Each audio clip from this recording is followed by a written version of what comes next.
श्री राधे गोविंदा मन भजले हरि का प्यारा नाम है। गोपाला हरि का प्यारा नाम है। नंदलाला हरि का प्यारा नाम है। गोपाला हरि का प्यारा नाम है। नंदलाला हरि का प्यारा नाम है। श्री राधे गोविंदा मन भजले हरि का प्यारा नाम है। श्री राधे गोविंदा मन भजले हरि का प्यारा नाम है। गोपाला हरि का प्यारा नाम है। नंदलाला हरि का प्यारा नाम है। गोपाला हरि का प्यारा नाम है। नंदलाला हरि का प्यारा नाम है। सभी पुण्य आत्मा बहुत ध्यान से सुनिएगा। ये लीला सुना के मैं वो प्रसंग आपको सुनाना चाह रहा हूँ जहाँ से हमारा रोग हमें समझ आए, हम उसके लिए, उस रोग का निदान पाने के लिए, उसकी चिकित्सा के लिए आज तक शरीर के रोगों का इलाज तो खूब कराया, लेकिन अंदर सूक्ष्म शरीर में जो बीमारियां हैं, जिसे केवल कह दिया जाता है मन के रोग, खाली मन के नहीं, मन का रोग, बुद्धि का रोग, चित्त का रोग, अहंकार का रोग। अंदर चार चीजें हैं और चारों ही गुण हैं, चारों में बीमारी भरी पड़ी है। तो इसलिए हे पुण्य आत्माओं, निवेदन करूंगा, बहुत ध्यान से सुनिएगा। रामचरितमानस के अंत में गरुड़ जी के द्वारा काकभुसुंडी जी से 7 प्रश्न किए गए थे। उनमें 7वें और अंतिम प्रश्न, क्योंकि 6 प्रश्नों का उत्तर मैं पहले आपको मानसिक रोगों, मन की चिकित्सा पर दे चुका हूं। अगर आप YouTube पे जाके सर्च करोगे, मेरे मन की चिकित्सा के मैं 6 प्रश्नों का उत्तर दे चुका था। अब 7वें प्रश्न के उत्तर में काकभुसुंडी ने मानस रोगों का विश्लेषण किया है। यानी काकभुसुंडी बता रहे हैं मन के रोगों की मूल और उसकी चिकित्सा पद्धति भी बता रहे हैं कि मन में जो रोग हैं उनका इलाज क्या है। उन्होंने आयुर्वेद की पद्धति से किया। आयुर्वेद की मान्यता यह है, व्यक्ति के शरीर से रोग चाहे जितने उत्पन्न हो, पर उन सबसे मूल में केवल 3 वस्तुएं होती हैं। 3 वस्तुओं के मूल में प्रेरक वस्तु एक ही है, ध्यान दीजिएगा। उसी एक से 3 और उस 3 से ही जाने कितने रोग, हमारे सहस्त्रों रोग शरीर में उत्पन्न हो जाते हैं। तो उनमें जो एक क्रम है मानस रोगों में, गोस्वामी जी ने उसी क्रम को स्वीकार किया मन के रोगों के लिए। उन्होंने कहा मन के जितने विकार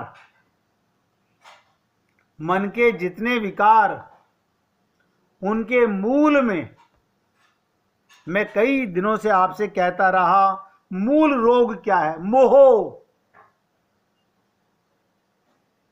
चौपाई के माध्यम से बताया गया, मोह सकल व्याधिन कर मूला,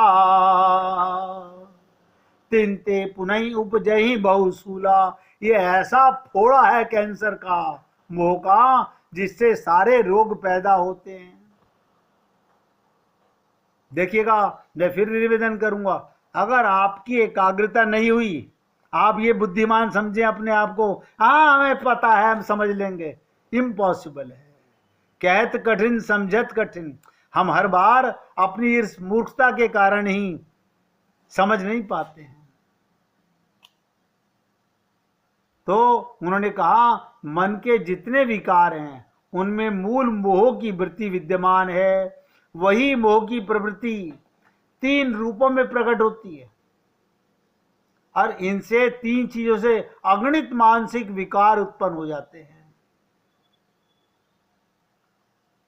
इसीलिए कहा गया तुलसीदास जी ने, मोह ही समस्त व्याधियों का मूल है। अब देखिएगा, आपके और हमारे मन में मोह ना हो नहीं सकता। सारा कारण यहीं से पैदा होता है। और कमाल की चीज है, देखो, आप रामचरितमानस सुनिएगा किसी रामायण के वक्ता से, वो 9 दिन की रामायण में आपको खाली 4 चौपाइयां सुना के बता के प्रसंग को खत्म कर देंगे, क्योंकि इसको समझना और इस पे डिटेल में बोलना 9 दिन क्या 90 दिन में पूरा नहीं हो सकता। अब उनकी गलती नहीं है कि मैं ये नहीं कहता उन्हें ज्ञान नहीं है, लेकिन 9 दिन के अंदर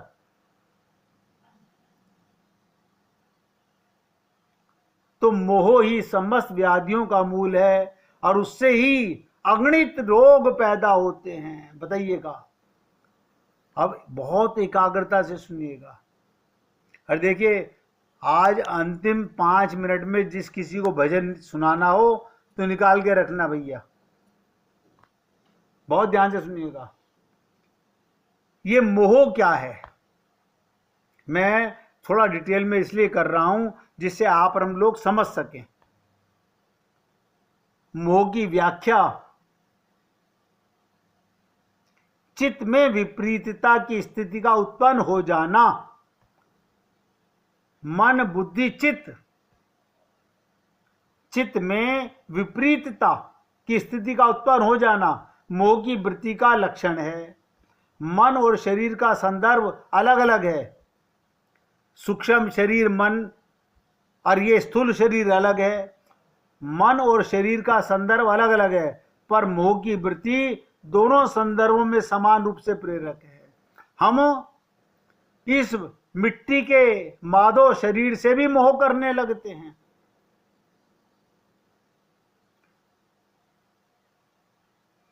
शरीर के संदर्भ में स्वस्थ रहने का उपाय हम जानते हैं। ध्यान दीजिएगा, आप और हम सब लोग शरीर के संबंध में स्वस्थ रहने का, सुबह हम उठते हैं, हम योगा कर लेते हैं, हम वॉक कर लेते हैं, हम जिम चले जाते हैं, हम एक्सरसाइज कर लेते हैं, हम प्रोटीन खा लेते हैं, शरीर के दवाई खा लेते हैं।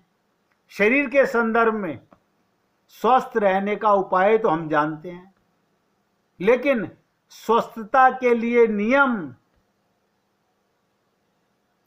संयम और पथ्य आदि सब हम जानते हैं, पर बड़ी विचित्र विडंबना है जो मैं आपके सामने बताने जा रहा हूं कि व्यक्ति पथ्य और कुपथ्य का भेद जानकर भी कुपथ्य को अस्वीकार नहीं कर पाता। कुपथ्य को जानबूझकर ग्रहण कर लेता है, यही मोह की स्थिति है। मोह माने आप गलत राह पर चल पड़े हो, ये कुपथ्य है। अब आप बताइए, हम सब लोग अपनी दृष्टि में हम पथ्य पर चल रहे हैं, कुपथ्य पर नहीं चल रहे। हम कोई पाप का काम नहीं कर रहे, हम पाप की तरफ नहीं जा रहे, हम तो मंदिर जा रहे हैं। अरे यही तो हम नहीं समझते, हम किधर जा रहे हैं। अगर मन में कहीं मोह है, चित्त में मोह है, अज्ञानता है, हम कितना बड़ा पाप कर रहे हैं आप हम लोग समझ नहीं पा रहे हैं। तो ध्यान दीजिएगा, यही मोह की स्थिति है। शरीर के संदर्भ में यही सत्य है कि स्वस्थता के नियम को जानते हुए भी हम सब लोग शरीर में जो चीज नुकसान देती हो वो मुख में नहीं डालते। हमें शरीर की स्वस्थता का तो पता है, लेकिन सूक्ष्म शरीर की स्वस्थता का ना तो कोई ध्यान देता है, ना किसी डॉक्टर के पास जाके बताते हैं, ना डॉक्टर को पता होता है। तो स्वस्थता के नियमों को जानते हुए भी उनकी अवहेलना करके हम शरीर में अस्वस्थ हो जाते हैं। उसी तरह मन के संदर्भ में भी ध्यान दीजिएगा, मन के संदर्भ में भी यही सत्य है। जैसे शरीर के लिए, अरे आज शादी में आए हैं, आज खा लो, आज क्या है, कल से नहीं खाएंगे, आज खा लें कल छोड़ देंगे खाना। यानी जानते हैं ये चीज मैं गलत कर रहा हूं, लेकिन फिर भी करते हैं। इसी प्रकार मन के अंदर यही सत्य है, जिन सच्चाइयों को हम जानते हैं उनको जानबूझकर अवहेलना करते हैं। इसी मोह की वृत्ति के कारण हमारा मन अस्वस्थ हो जाता है और जीवन में अनेक दुर्गुण दुर्विचार आने लगते हैं। हमारे मन में दुर्गुण दुर्विचार ये अस्वस्थ मन के अंदर आते हैं, ऐसे नहीं आते, अस्वस्थ मन में आते हैं। तो मैंने आपसे निवेदन किया, देखिए अगर किसी को कुछ समझ ना आ रहा हो तो बीच में रोक के पूछ लीजिएगा। क्यों? आप नहीं पूछेंगे तो मैं यही समझूंगा कि आपको समझ आ रहा है। मैं पूरी डिटेल कर रहा हूं, लेकिन फिर भी किसी के मन में कोई शंका हो तो पूछ सकते हैं। अब मैंने आपसे निवेदन किया, मोह ही समस्त व्याधियों का मूल है। अब बताइए, हम में से ऐसा कोई है जिसको मोह नहीं है? इसका मतलब हमारा सबका मन बुद्धि चित्त अंतःकरण बिगड़ा हुआ है, बीमार है अंदर से हम। अब बिगड़ा हुआ मन, बिगड़ी हुई बुद्धि, बिगड़ा हुआ चित्त और अहंकार, पूजा करने से भगवान मिल जाएंगे, पाठ करने से भगवान मिल जाएंगे, मंदिर जाने से भगवान मिल जाएंगे? हमें कभी सोचा ही नहीं। चाहे वो शरीर की व्याधि हो चाहे मन की, इसी एक मोह से प्रभावित होती है। मन और शरीर को विकृत करने में समान रूप से कारण मोह। देखिएगा, शरीर भी बिगड़ा और मन भी बिगड़ा।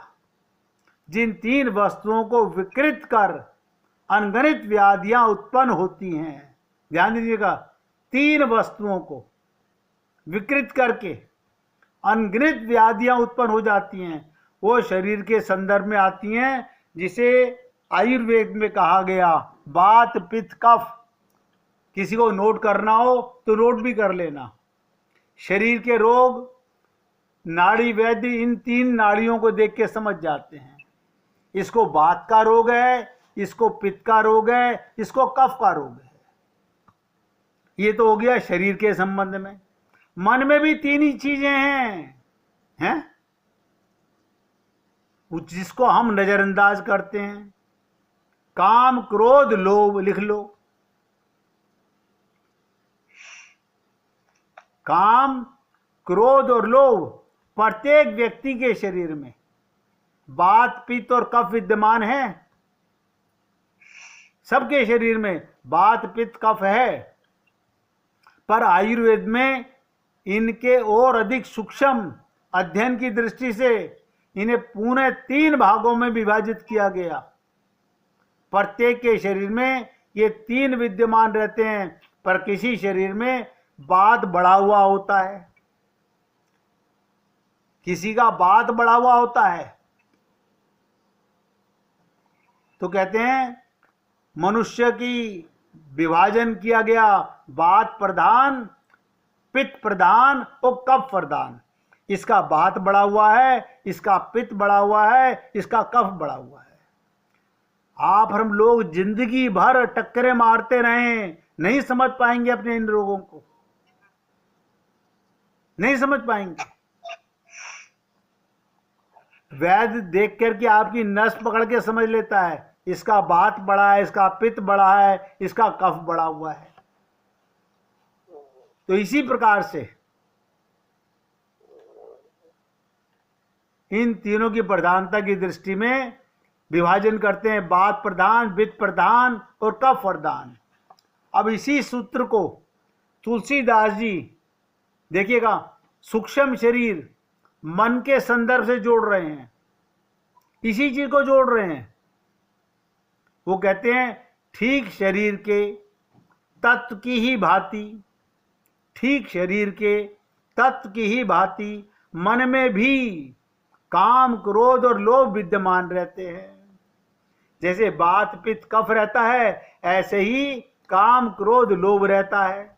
लेकिन किसी व्यक्ति के मन में काम बड़ा होता है। जैसे किसी का वात बड़ा हुआ है, किसी का काम बड़ा हुआ है, किसी का पित्त बड़ा हुआ है, किसी का क्रोध बड़ा हुआ है, किसी का, ध्यान दीजिएगा, वात, पित्त, कफ, कफ बड़ा हुआ है, ऐसे किसी को लोभ बड़ा हुआ है। अब बताइए, ये मन में भी रोग हैं, एक साथ तीनों बैलेंस नहीं होते। किसी में काम की अधिकता, किसी में क्रोध की अधिकता, किसी में लोभ की अधिकता स्पष्ट दिखाई देती है। व्यक्ति इन तीनों में से किस एक से ग्रस्त है। शरीर में 3 नाड़ियां बताती हैं, इसका वात बड़ा है, इसका पित्त बड़ा है, इसका कफ बड़ा। ऐसे ही मन के रोगों को काक भुसुंडी जी समझा रहे हैं गरुड़ को। ऐसे ही मन में काम, क्रोध, लोभ बढ़े हुए हैं। कोई एक चीज जरूर बढ़ी हुई होगी जिसका ये रोगी है।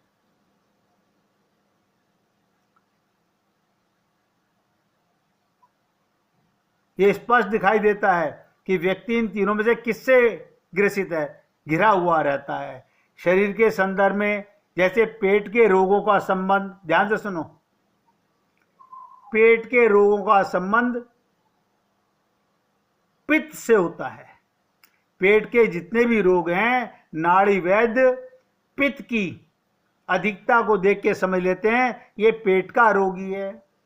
और श्वास से संबंधित रोग हो, जिसका कफ बढ़ा हुआ होता है, वो श्वास के रोगी है। इसी प्रकार मन के संदर्भ में क्रोध की तुलना गोस्वामी तुलसी जी पित्त से करते हैं।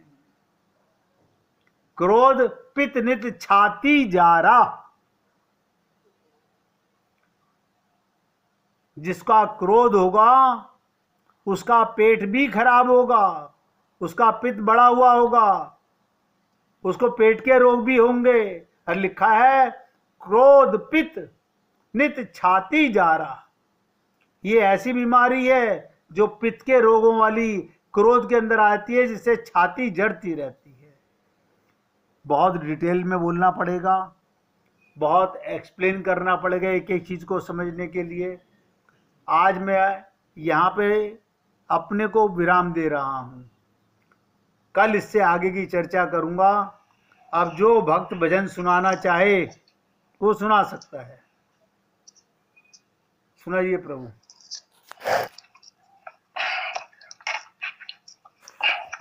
गुरु जी, जिस रास्ते पे आप लेके चल रहे हो जी, हम सब जितने भी यात्री हैं आपके साथ सामने बैठे हैं, सारे अनभिज्ञ हैं, अनभिज्ञ हैं, हम सब लोग अनभिज्ञ हैं।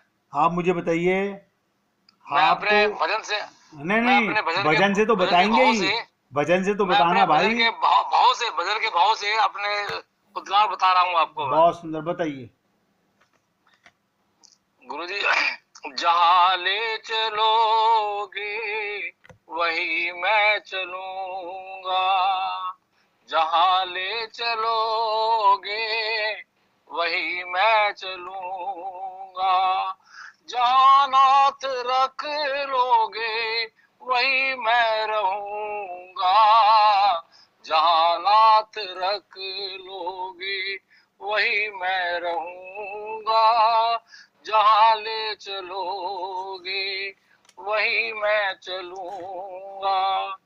ये जीवन समर्पित शरण में तुम्हारे, तुम्ही मेरे सर्वस्व, तुम्ही प्राण प्यारे। ये जीवन समर्पित शरण में तुम्हारे, तुम्ही मेरे सर्वस्व, तुम्ही प्राण प्यारे।